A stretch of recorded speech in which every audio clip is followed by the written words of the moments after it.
The Battle of the Conwy took place in 881 between King Anarawd and his brothers of the northern Welsh Kingdom of Gwynedd and a Mercian army almost certainly led by Æthelred, lord of the Mercians. The Welsh were victorious, and the battle ended the traditional hegemony of Mercia over North Wales and contributed to Æthelred's decision to accept the lordship of King Alfred the Great of Wessex.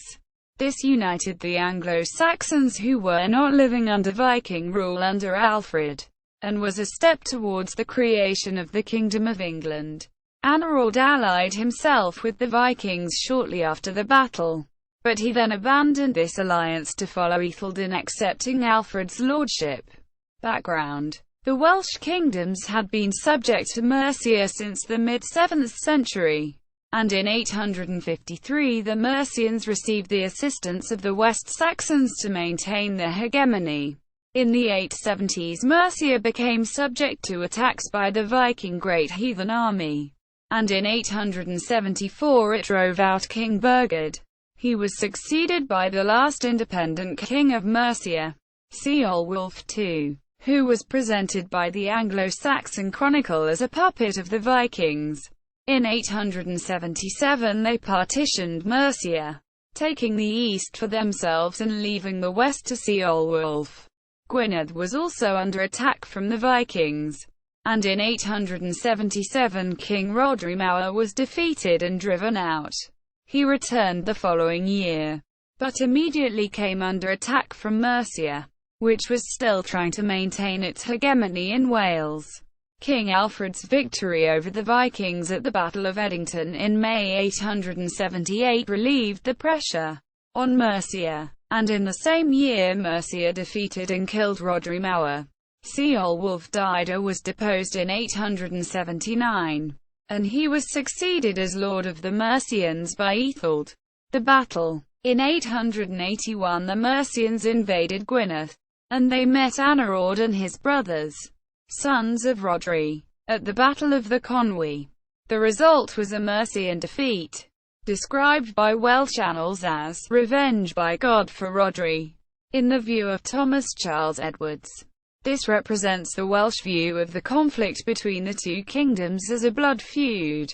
According to a 13th-century collection of Welsh genealogies, the Mercian leader was called Æthelred Longhair, almost certainly Æthelred. This is supported by the History of Wales, published in 1697. Described by Simon Keynes as of quite uncertain authority. The Britons, having returned their thanks to Anarawd, presently fell to work, and necessity giving edge to their valour, they easily dispossessed the Saxons who were not as yet warm in their seats. For some time they continued peaceably in this part of Wales, but Æthelred, Duke of Mercia, called by the Welsh Æthelred Warthier, not being able to bear any longer such an ignominious ejection, made great preparations for the regaining of the said country. But the northern Britons, who had settled themselves there, having intelligence of his design, for the better security of their cattle and other effects, moved them beyond the river Conwy. Prince Anarawd in the meantime was not idle, but drawing together all the strength he could raise, encamped his army near the town of Conwy at a place called Cymrit, where he and his men, having made gallant resistance against the pressing efforts of the Saxons, obtained a very complete victory. This battle was by some called Gwareth Cymrit Conwy, by reason that it was fought in the township of Cymrit near Conwy, but Prince Anarawd would have it called Dail Rhodri, because he had there revenged the death of his father Rhodri. Aftermath. After the Battle of the Conwy, Mercia was forced to abandon its claim to lordship over North Wales, although Æthelred continued to attempt to exercise power over the southeastern Welsh kingdoms of Glywysing and Gwent. These kingdoms sought the lordship of Alfred the Great.